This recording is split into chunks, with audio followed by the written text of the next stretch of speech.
사도행전 27장 27절부터 마지막 절까지 함께 읽겠습니다.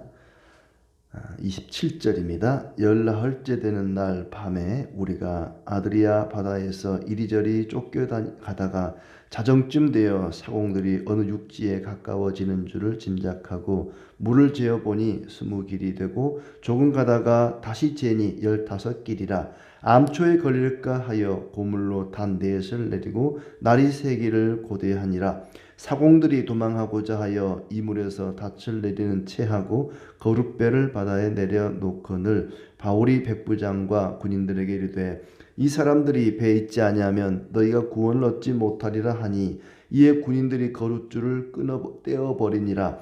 날이 새어가매 바울이 여러 사람에게 음식 먹기를 권하여 이르되 너희가 기다리고 기다리며 먹지 못하고 줄인 지가 오늘까지 열나흘인즉 음식 먹기를 권하노니 이것이 너희의 구원을 위하는 것이요 너희 중 머리카락 하나도 잃을 자가 없으리라 하고 떡을 가져다가 모든 사람 앞에서 하나님께 축사하고 떼어 먹기를 시작하매 그들도 다 안심하고 받아 먹으니 배에 있는 우리의 수는 전부 276명이더라.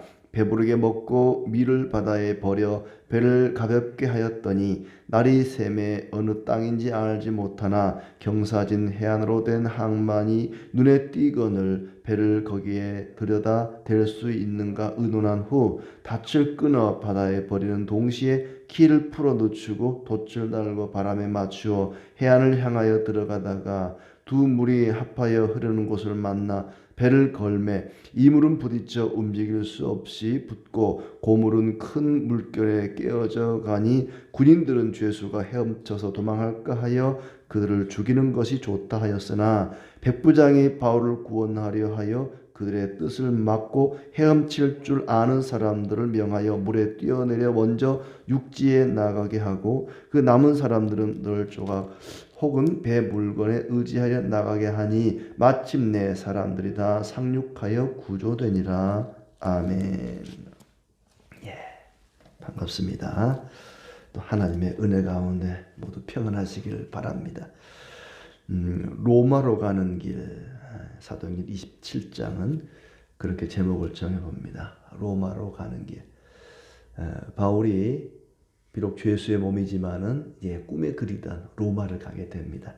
27장, 28장으로 사도행전은 끝이 납니다. 사도행전의 이제 끝은 내일 보겠지만은 미완료형으로 끝이 나죠. 진행 중입니다. 지금도 계속되고 있는 거죠. 그래서 우리 시대를 가리켜 Acts 29 그래서 사도행전 29장이 우리를 통해서 진행되고 있다고 표현하기도 합니다. 27장을 보면은 또 이전의 내용도 마찬가지지만은 주님의 일을 하면은 늘 평안하고 기쁘고 즐겁고 좋은 일만 있어야 되는데 또 그럴 줄 아는데 막상 주님의 길을 가다 보면은 마치 주님이 십자가의 길을 간 것처럼 그렇게 녹록하지 않은 길을 가게 됩니다. 죄수의 몸으로 로마로 압송되는 그런 내용을 보게 되는데 하지만 죄수의 몸으로 가는 동안에 광풍을 만나게 되고 그 광풍 속에서 하나님의 뜻을 이루어 가는구나 하는 것을 볼 수가 있죠. 바울에게 총독이 예루살렘에 가서 재판을 받아볼래? 유대인들의 그 속임수이지만은 이제 총독이 바울에게 제안을 하죠. 바울이 그 꼼수를 다 알고 싫다. 나는 가지 않겠다. 황제에게 나는 상소하노라. 그래서 황제에게 재판권을 신청을 합니다.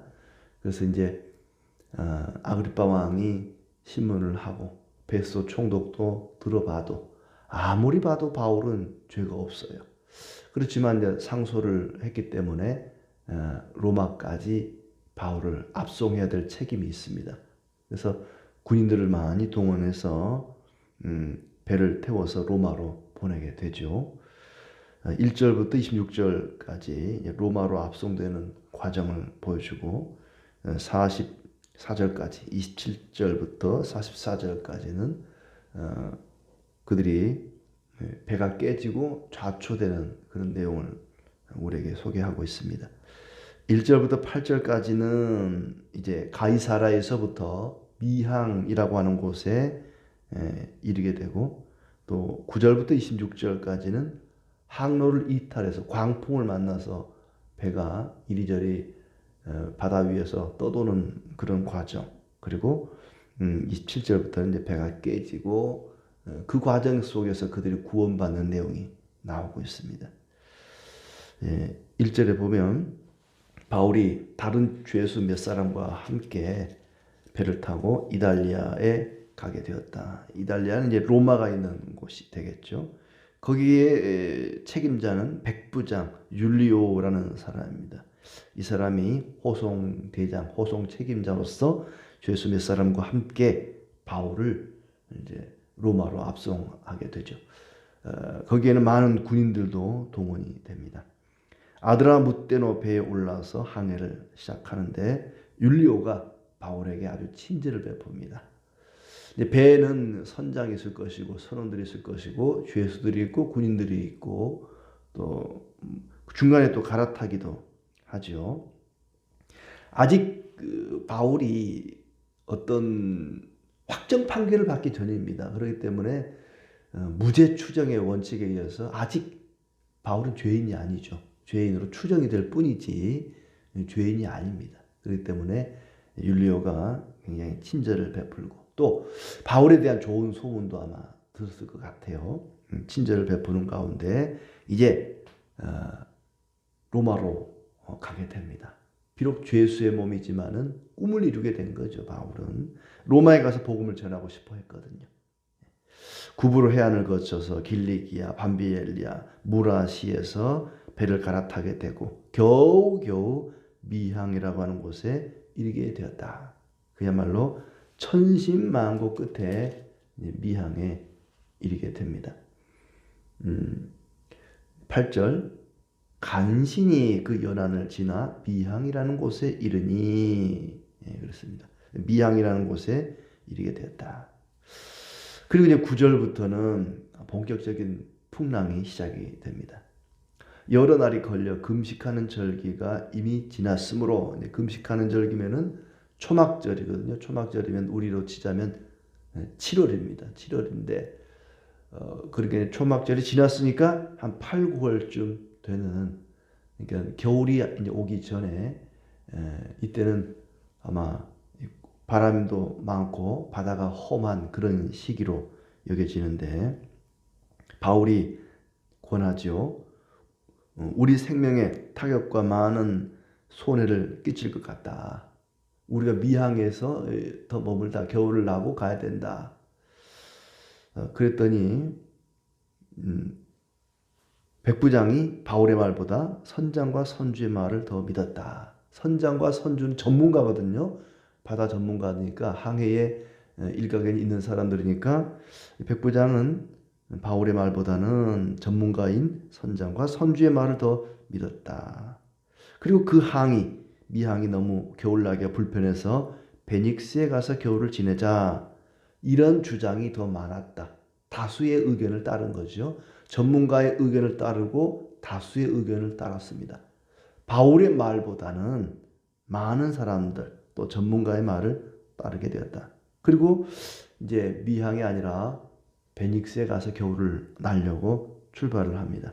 바울은 여기서 우리가 겨울을 나자, 여기서 지내고 가자 하는데 백부장은 안 된다.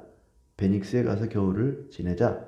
그래서 베닉스로 가는데 처음에는 남풍이 순하게 불어서 안심하고 갑니다.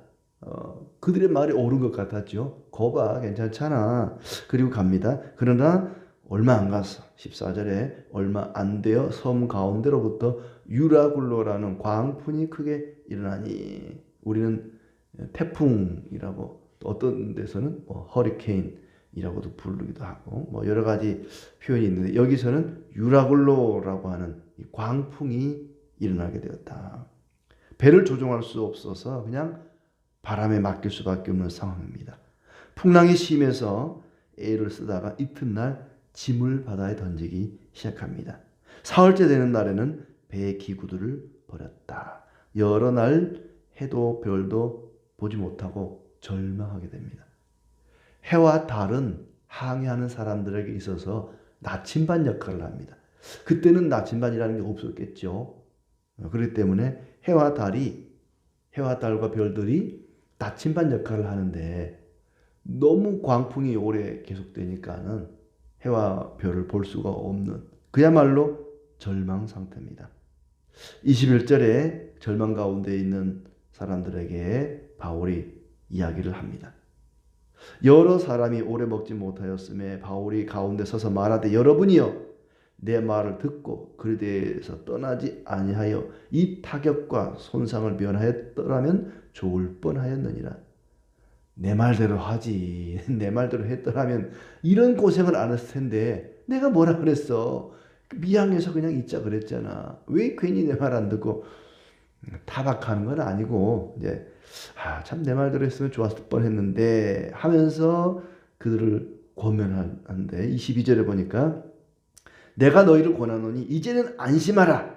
너희 중 아무도 생명에는 아무런 손상이 없겠고 오직 배뿐이라. 이 배만 부서질 뿐이고 우리의 생명에는 지장이 없다. 생명보다 귀한 게 어디 있겠습니까? 뭐 배가 부서지면은 선주는 좀 기분 안 좋았을 것 같아요. 자기 배인데 배는 부서지겠지만 우리의 생명은 괜찮다 하면서 위로의 말을 건넵니다. 절망의 바다에서 소망을 제시하는 거죠. 모두가 다 절망하는 그런 상황 속에서 걱정하지 마라, 안심하라. 배는 부서지겠지만 우리의 생명에는 지장이 없을 것이다. 근데 바울이 무턱대고 그냥 건네는 위로의 말씀이 아닙니다. 하나님 말씀에 근거해서 지금 이 말씀을 하는 거예요. 23절에 내가 속한 바 곧 내가 섬기는 하나님의 사자가 어젯밤에 내 곁에 서서 말씀하셨다. 바울아 두려워하지 말라. 네가 가이사 앞에 서야 하겠고 또 하나님께서 너와 함께 항해하는 자를 다 내게 주셨다. 그 말씀에 근거해서 그러므로 여러분이 안심하라. 나는 내게 말씀하신 그대로 되리라고 하나님을 믿노라. 그런즉 우리가 반드시 한 섬에 걸리리라. 그 말씀대로 되죠. 바울이 절망의 바다 한복판에서 많은 사람들에게 위로의 말씀을, 소망의 말씀을 전합니다. 말씀에 근거해서 하나님께서 그에게 하신 말씀에 근거해서 여러분 안심하십시오. 두려워하지 마십시오. 하나님이 나에게 말씀하셨습니다.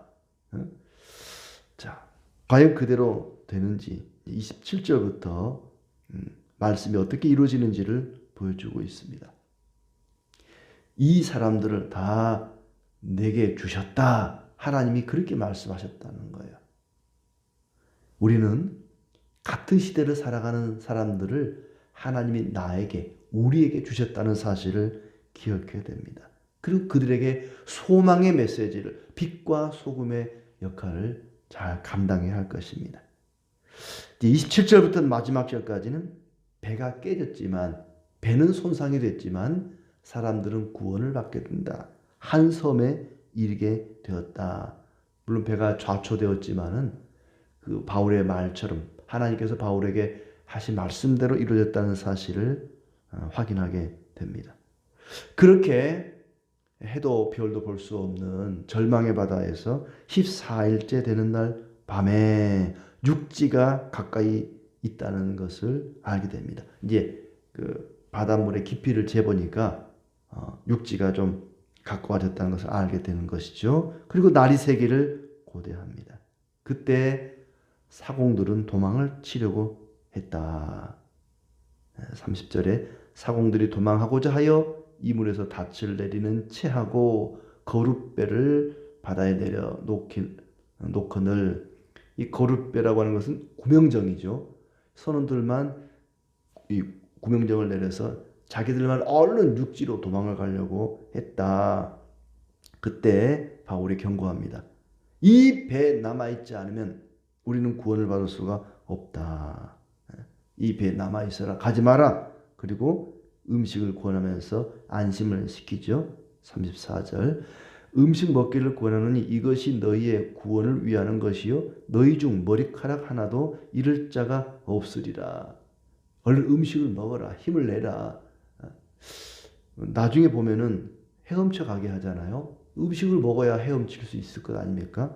이 음식을 먹어야 여러분이 살 수가 있습니다. 하고 그들에게 음식을 권하게 됩니다.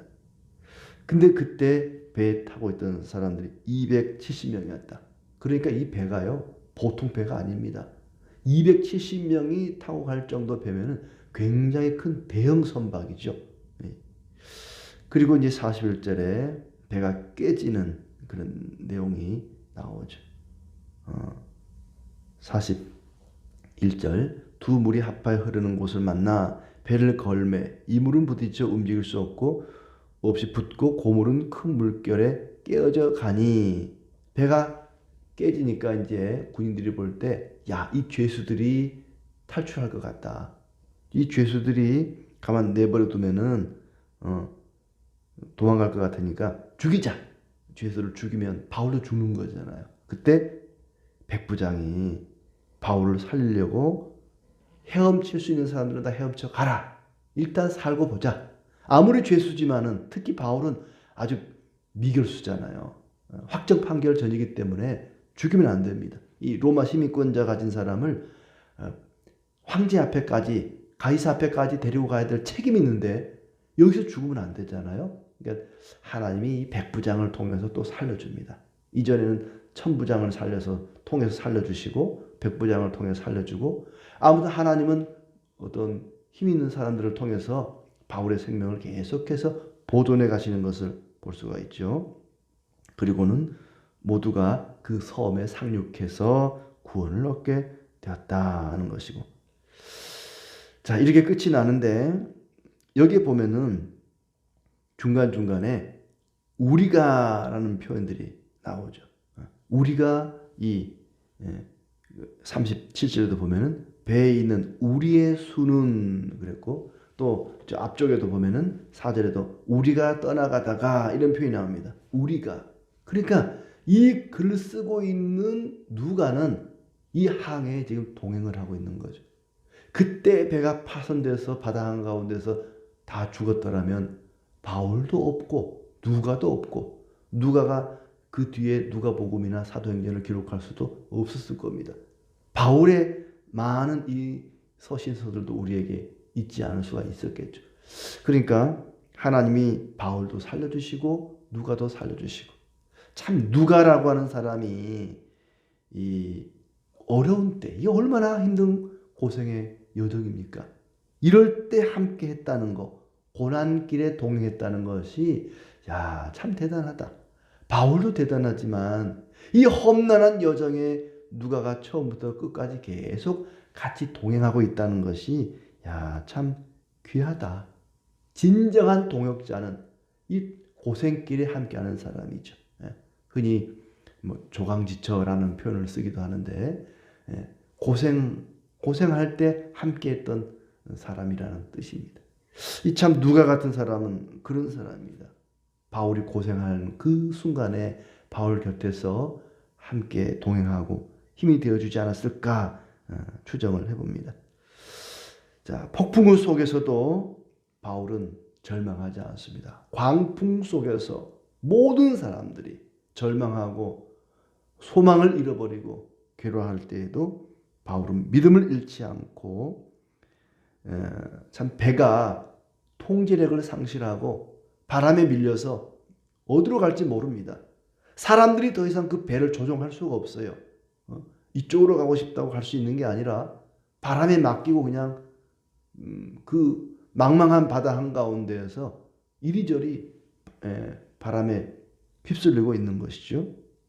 어디로 가는지조차도 모르고 구원에 대한 소망도 끊어져 버리고 이제 꿈도 다 사라져 버렸습니다. 바울의 꿈은 로마에 가서 복음을 전하는 것인데 더 이상 꿈이나 희망이나 이런 걸 생각할 수 없는 그런 상황이 되어버렸습니다.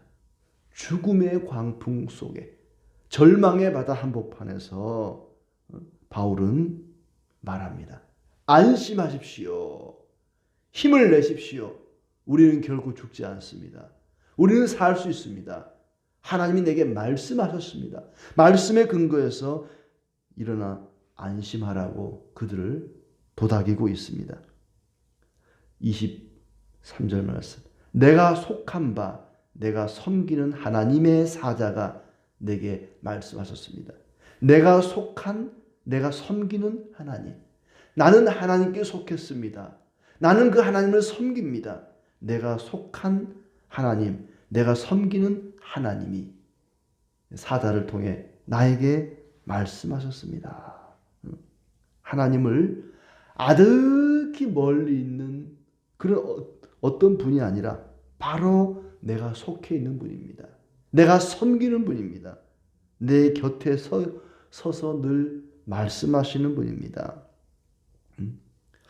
하나님께서 바울을 로마 황제 앞에 서서 복음을 전하게 할 거라면 그냥 편안한 길로 순탄한 길로 가서 복음을 전하게 하시지 왜 이렇게 험한 길을 이렇게 광풍과 절망의 바다를 건너게 하셨을까? 그 과정을 통해서 바울이 하나님의 사자인 것을 드러내게 하십니다. 그 배에 있는 많은 사람들에게 하나님을 전하는 기회가 되기도 한 것이죠. 바울과 함께하는 하나님으로 인해서 모든 사람들이 생명을 얻게 됩니다. 바울 덕분에 그 배에 타고 있던 사람들이 다 죽지 않고 살게 된 거죠. 바울을 황제 앞에 서서 복음을 전하게 하는 것이 하나님의 뜻이고 하나님의 계획이기 때문에 그 바울을 반드시 하나님은 살려야만 했습니다. 바울을 살리기 위해서는 그 배가 반드시 육지에 안전하게 닿게 할 수밖에 없는 것이었죠. 그 바울을 살리기 위해서 하나님은 광풍 속에서도 그 배를 지켜주셨고 그 덕분에 거기 있는 모든 사람들이 다 살게 되었습니다. 바울 한 사람 때문에 270명 다 같이 생명을 얻게 된 것이죠. 우리는 나 한 사람 때문에 내 주변에 있는 많은 사람들이 생명을 얻는 그런 축복의 통로가 되어야 됩니다. 나 때문에 사람들이 괴로움을 당하는 것이 아니라 나로 인하여 많은 사람들이 덩달아 하나님의 축복을 받는 그런 축복의 역할을 잘 감당하기를 바랍니다. 절망의 바다 한가운데 광풍에 휩싸여 있는 세상이라 할지라도 우리는 소망과 위로가 되는 그런 교회, 그런 성도로 살아가기를 진심으로 축복합니다.